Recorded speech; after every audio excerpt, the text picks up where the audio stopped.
Hello, मी कविता कुपवाडे. चला तर मग आपण पाठीमागं पहिल्याप्रमाणे 4 वेदांचा अभ्यास घेत आहोत. यामध्ये पहिले 2 वेद झालेले आहेत, ते म्हणजे ऋग्वेद व सामवेद. त्याच्यानंतर आपला पुढचा वेद आहे यजुर्वेद.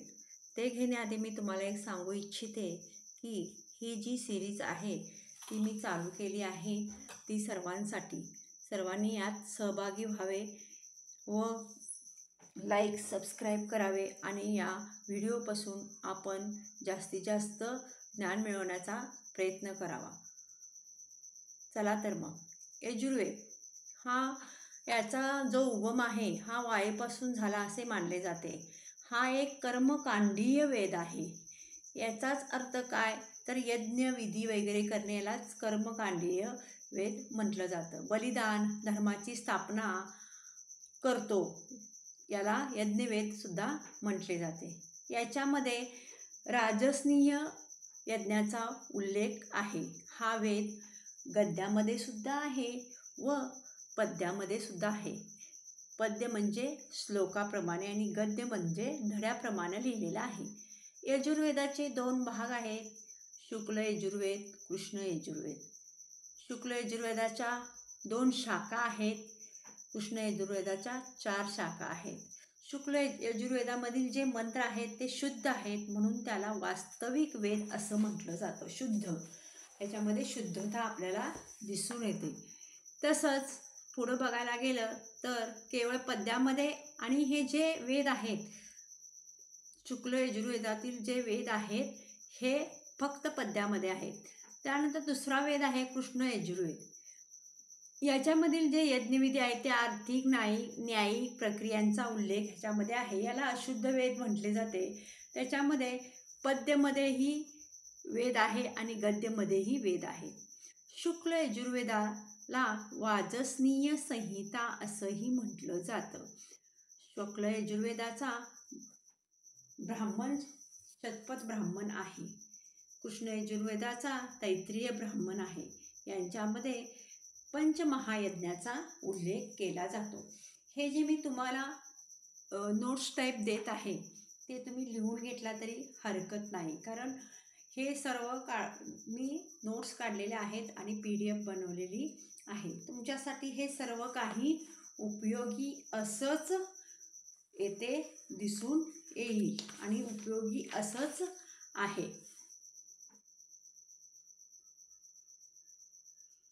आता आपण बघणार आहोत शतपथ ब्राह्मण. हा यजुर्वेदाचा ब्राह्मण्य आहे, तो शतपथ ब्राह्मण. त्याच्याविषयी काय माहिती दिली आहे तर ह्याला लघुवेद म्हटलं जातं किंवा ऐतिहासिक वेदही म्हटलं जातं. ऋग्वेदानंतर याचं स्थान येतं सगळ्यात प्राचीन आणि सगळ्यात मोठा ब्राह्मण ग्रंथ आहे. म्हणजे ऋग्वेद हा सगळ्यात प्राचीन आहे, त्याच्यानंतरच्या 2 नंबरला ह्याचं स्थान येतं. हा ग्रंथ जो आहे किंवा हा जो ब्राह्मण्य आहे शतपथ ब्राह्मण्य सगळ्यात मोठा आहे.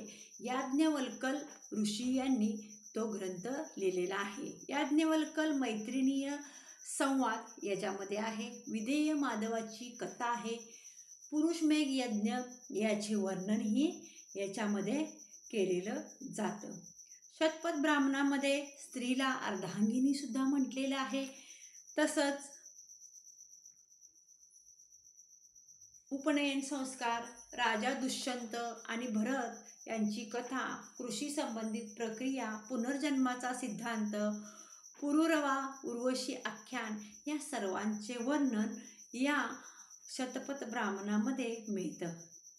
तसंच आरण्यक यजुर्वेद हे आरण्यक, बृहदारण्यक, तैत्तिरीय आणि शतपथ आहे. यजुर्वेदाचे उपनिषद. आता आपण बघणार आहोत यजुर्वेदाचे उपनिषद. यजुर्वेदाच्या उपनिषदामध्ये बृहदारण्यक उपनिषद, तैत्तिरीय उपनिषद, कट उपनिषद, श्वेताश्वर उपनिषद हे यजुर्वेदाचे उपनिषद आपल्याला दिसून येतील. याच्यामध्ये याज्ञवल्क्य गार्गी यांचा संवाद याचा समावेश मिळतो. तैत्तिरीय उपनिषदामध्ये सत्य बोला, अतिथी देवो भव, आचार्याद्वारे शिष्यांना दिलेले उपदेश यांचा उल्लेख आहे. म्हणजे सत्य बोला या वाक्याचा आणि अतिथी देवो भव या वाक्याचा पहिल्यांदा उल्लेख ह्याच्यामध्ये आपल्याला आढळून येतो. कंठोपनिषदमध्ये यम आणि नचिकेत यांचा संवाद आहे. परमात्मा रुद्र जगातील माया यांचा उल्लेख आहे. तसेच ब्रह्माची प्राप्ती होण्यासाठी योग आणि योग क्रियांवर बल दिलेला आहे. मैत्रिणी उपनिषद याच्यामध्ये त्रिमूर्तीचा उल्लेख आहे. हे त्रिमूर्ती म्हणजे कोण तर ब्रह्मा विष्णू महेश यांचा उल्लेख आहे. निराशावादी तत्व याच्यामध्ये पहिल्यांदाच मांडलेले आपल्याला दिसून येतो. ईशोपनिषद हा आध्यात्मिक चिंतन करणारा उपनिषद असून याच्यामध्ये गीतेतील वर्णन केलेल्या निष्काम कर्म सांगितले आहे. निष्काम कर्म याचा अर्थ काय? कर्म करत राहा पण त्याचा मोबदला मिळालाच पाहिजे असं काही नाही. निष्काम कर्म करणे. त्यानंतर आता आपण इथंपर्यंत पाहिलं यजुर्वेद. यजुर्वेदामधले आपण काय पाहिलं तर यजुर्वेदामध्ये असणारे उपनिषद वगैरे सर्व किंवा कशाचा उल्लेख त्याच्यामध्ये आलेला आहे ह्याची माहिती दिली. ह्याच्यामध्ये तसं पाहायला गेलं तर यजुर्वेदामध्ये यज्ञविधीचाच उल्लेख जास्त केलेला दिसून येतो. आता पुढचा आपला वेद आहे अथर्ववेद. बघा, शेतीचे ज्ञान अथर्ववेदापासून होते. शेतीचे ज्ञान अथर्ववेदापासून होते. याचे लेखक आहेत अंगिरस ऋषी. अथर्ववेदाची रचना आर्य अनार्य या दोघांनी मिळून केलेली दिसून येते. यज्ञामध्ये काही बाधा आल्यास त्याचे निराकरण करणारा हा वेद आहे किंवा हा वेद करतो आणि सर्वाधिक लोकप्रिय असा हा वेद आहे. पहिल्यांदा 3 वेद होते. त्याच्यानंतरनं त्या वेदांना त्रयी म्हणतात. ऋग्वेद, सामवेद, यजुर्वेद आणि त्याच्यानंतरनं 4था वेद हा अथर्ववेद जोडला गेलेला आपल्याला दिसून येतो. मुघल अथर्ववेदाच्या फारसीमध्ये मुघल काळामध्ये अथर्ववेदाचे फारसीमध्ये अनुवाद अब्दुल कबीर बदायुनी यांनी प्रारंभ केला. पण संपूर्ण जे काही अनुवाद आहे ते इब्राहिम सरहिंद यांनी केलेले दिसून येते. अथर्ववेदात सध्या 6000 मंत्र आहेत आणि 731 सूक्ते आहेत. अथर्ववेदाला अनेक नावांनी ओळखलं जातं.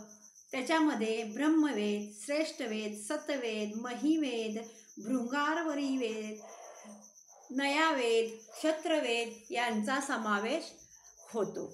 अथर्ववेदामध्ये परीक्षित हा मृत्यूलोकी देवता म्हणून पहिल्यांदा उल्लेख मिळालेला दिसतो. परीक्षितला संगीताचा नायक व विश्वजित राजा म्हटले आहे. मगध आणि अंग यांचा पहिल्यांदा उल्लेख अथर्ववेदामध्येच आपल्याला आढळून येतो. अयोध्येचा उल्लेखही अथर्ववेदामध्ये आढळून येतो. अथर्ववेदामध्ये आणखी काही पुढील माहिती आढळून येते. बघा, जनतेद्वारे राजाची निवड याचे उदाहरण अथर्ववेदामध्ये आहे. अथर्ववेदामध्ये राजाला राष्ट्रभृत्य ही संज्ञा दिली आहे. अथर्ववेदामध्ये एक मंत्र आहे, त्यामध्ये स जायते पुन्हा असे म्हटले आहे. याचा अर्थ आत्म्याचा पुनर्जन्म होतो. स्वर्ग हा शब्द याचा उल्लेख यामध्ये मिळतो. याचा अर्थ काय तर पुनर्जन्माचा उल्लेख सर्वप्रथम आपल्याला कुठं मिळत असेल तर अथर्ववेदात मिळतो. स्वर्ग या शब्दाचा उल्लेखही यामध्ये मिळतो. अथर्ववेदात राष्ट्रभाषेचे महत्त्वसुद्धा उल्लेख केलेले आहे. याच्यातील पृथ्वी सूक्तात भूमिमाता आणि मी त्याचा पुत्र आहे असा सुद्धा उल्लेख आहे. यामध्ये संस्कार, भूत, प्रेत, वशीकरण, संकट, भूकंप, पाऊस यांचे मंत्र आहेत. किड्यांच्या विनाशाचा उपाय, पिकांना रोगग्रस्त व सुकलेल्या पासून वाचवण्यासाठीचा मंत्राचा उल्लेख याच्यामध्ये आहे. आयुर्वेद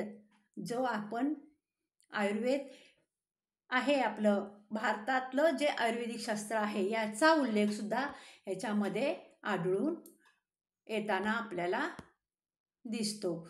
या प्रकारे आपण आता 4ही वेदही पाहिलेले आहेत. ह्या 4 वेदाचे एकूण माहिती आपण 4 व्हिडिओमध्ये घेतलेली आहे.